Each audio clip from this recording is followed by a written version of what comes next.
बार्शी लातूर बायपासवर एका भरधाव ट्रकने ऊसतोडी मजुराला घेऊन जाणाऱ्या ट्रॅक्टरला जोरदार धडक दिल्याने भीषण अपघात झालाय। या अपघातात 7 लहान मुले आणि 3 महिला गंभीर जखमी झाल्यात। त्यात एक लहान बाळ आणि एक मुलगा विशेषतः गंभीर अवस्थेत आहे। ही घटना शनिवार 22 रोजी रात्री 7 वाजण्याच्या सुमारास घडली आहे।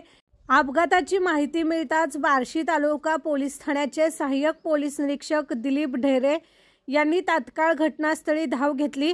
परिस्थिती अत्यंत गंभीर होती, मात्र ढेरे यांनी प्रसंगावधान राखत पोलिसांच्या गाडीला तात्पुरती रुग्णवाहिका बनवून सर्व जखमी रुग्णांना त्वरित रुग्णालयात हलवले।